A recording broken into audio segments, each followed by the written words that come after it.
So we have now to focus, we have now to adopt this consumer networking concept.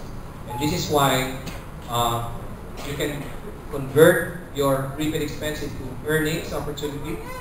And this is why we're introducing MyTurf 2.0. Can you just adjust the sound? Thank you. Now, the reason why we call this term, this is originally called Retailer Affiliate Program. And over the years, nag-change na kami. And we seriously included consumption as a way to generate income. And from RAP, we are forced to call it TAP, Techno User Affiliate Program. And now, finally, we will call it MyTurf. TURF stands for Techno User Reward Feature. Kung merong network opportunity, kung merong business opportunity for technopreneurs, ang tanong ng mga techno user, paano naman kami? That's the reason why we dedicate this program to all those Filipinos na hindi kaya 3988. Now you have a better chance of joining V-Mobile. For only 250 and 300 pesos, you can change your life. Yun ang naging goal namin dito.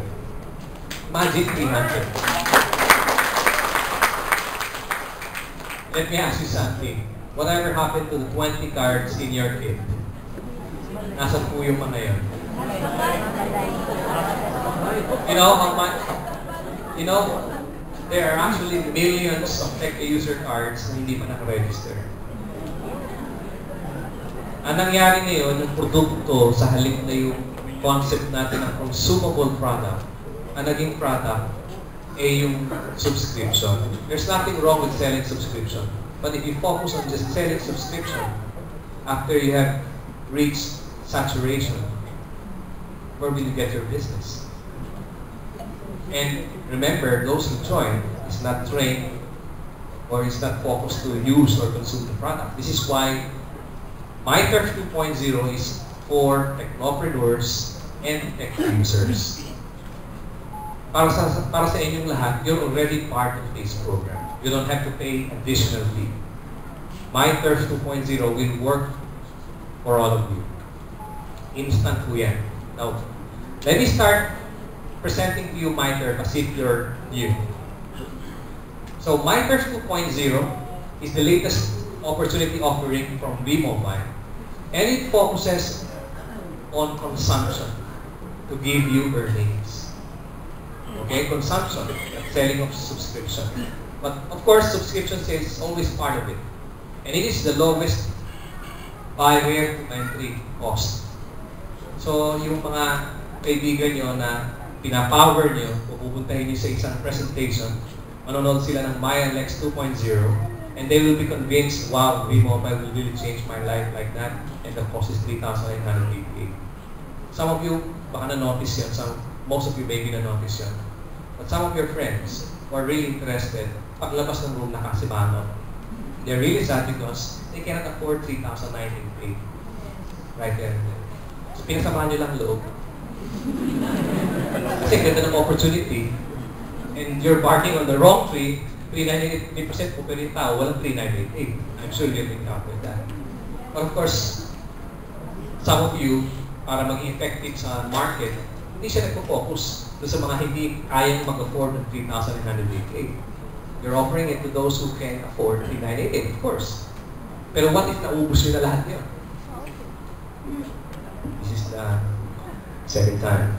Okay, so, again, let's give hope to a lot of Filipinos. Do you agree? Yes. We've been the texting capital of the world. Magandang title yun. Kahit paano napunta tayo sa mapa ng buong mundo. But we're not earning from it. It's good to have trophy, pero mas maganda may money. So let's now use our being a consumer to give us money, to earn us money. And this is the concept of MyTurf 2.0. So let's now shift to consumer empowerment, not retailers. And LoadStream, as you know, is a successful aggregator of all telco products. Di lang tayo merong over the air, meron tayong prepaid cards.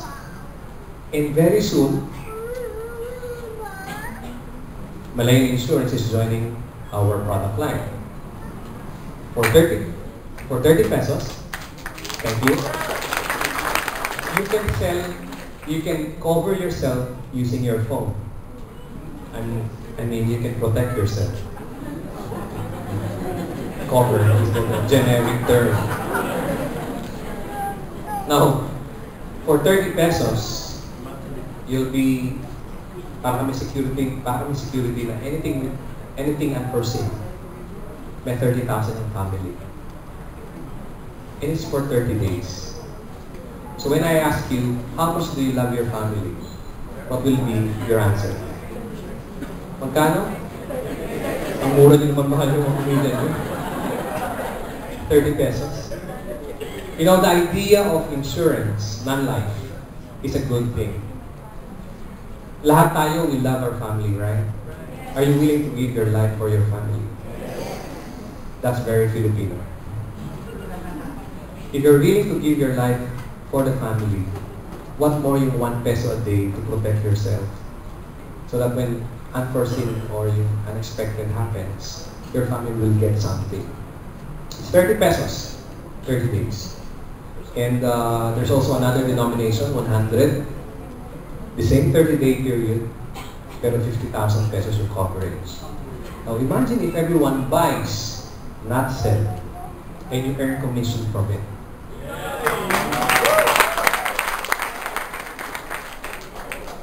"30 days is a short period of time, and the reason why we created the 30-day coverage is because we want people to renew and renew. So there's consumable products.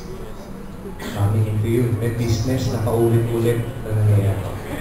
And what will happen if people earn money? Sa tingin niyo ba, hanggang 30 pesos lang yung bibili nila? I know some of you, nung join kayo sa B-Mobile, nagtitipid kayo sa load. Yung iba, 100 pesos a month lang ginagastos sa load. Do you agree? Pero nung nagkapera, ano nangyari? Bumibili na ng 300 a month. Ngayon, nasa 500 a month. Yung iba, na 5,000 pesos a month na. Tumaas ang bill. Kasi sa dami ng kausap. Extension sa ng customer service. Not only that, we're looking at value-added services like bills payment, which means you can pay your bills through B-Mobile. You can actually accept bills payment. So you earn, but you know, I'm not really attracted to the earnings sa bills payment kasi fixed lang yan eh. Kikita ka 8 pesos per transaction. Ang babayad sa yung bill, 5,000 pesos. Eh, lalagay ko na lang sa load yun. Because 5,000 pesos, 10% of it is a bit bigger than 8 pesos. But we are introducing this as part of our value-added service. We're now talking to a group of people who started a parang aggregator sila ng airline tickets. Now you can also reserve tickets, book tickets using SMS or online.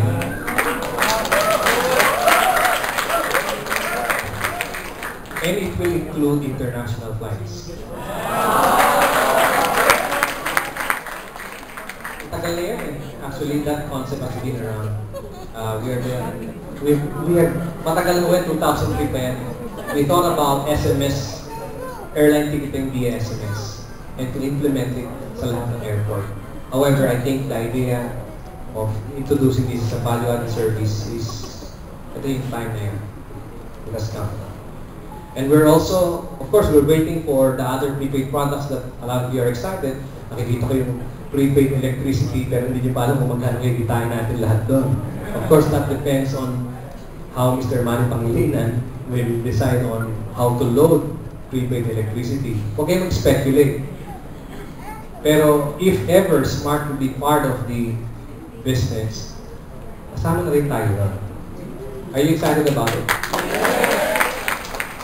Of course, mobile money transfer is still the biggest business. The Louvilliers grew up and became very wealthy because of mobile money transfer. A lot of you know that. It is actually built in our system. And even if hindi natin formalized pa yung mobile money transfer, I know some of you are using V-Mobile for as a negotiable instrument. I overheard some people talking sa office. Sabi niya, pare, wala akong cash ngayon eh. Pwede ba transfer na lang ng load wallet, bayad ko sa utang? Sabi naman isa, sige, pwede na yan. So, V-Mobile Credit is becoming a negotiable instrument. But the reason why we're still holding our horses when it comes to mobile money transfers is because we want a bigger community size. We want to reach to 1 million members before we actually launch our own mobile money transfer service. It's just easy. We need a lot of people to use the service before we do business. Of course, through LoadingStream, you can use any mobile device and computer that connects to the internet to interact with LoadingStream. So kahit anong gamitin niya, that's LoadingStream. It's 24/7, and if you need help, it's also 24/7 because we have the CRMD. We plan to put up yung local number that you can call here in Cebu or in Davao. That's overdue already. And very soon you will have a local number to call here, but Manila will answer you. So ganun lang yung plano namin sa CRMD. The concept of one phone, one wallet will remain our battle cry. Okay? Hindi ka na magpapalit ng SIM, sabi nila. But because of the Empower SIM, you have to change SIM. You have to be a smart subscriber. Why? Because may advantage eh. You have a better gateway. You have a customized menu, user interface, mas better. And may exclusive product, may lalabas ng smart. Yun ang exciting. And so, that will remain. No? When we talk about consumer networking, we're no longer talking here of 10% discount for retail. Hindi ko na sinasabi na gano'n. You will enjoy average discount of 10%. That's it. Whether you enjoy that 10% discount as profit for yourself or savings, that's up to you. You don't have to emphasize retailing. Given na yun. Pagsali nila, may discount sila, they can retail. Bahala sila doon, but don't emphasize it because they will not be wealthy retailing.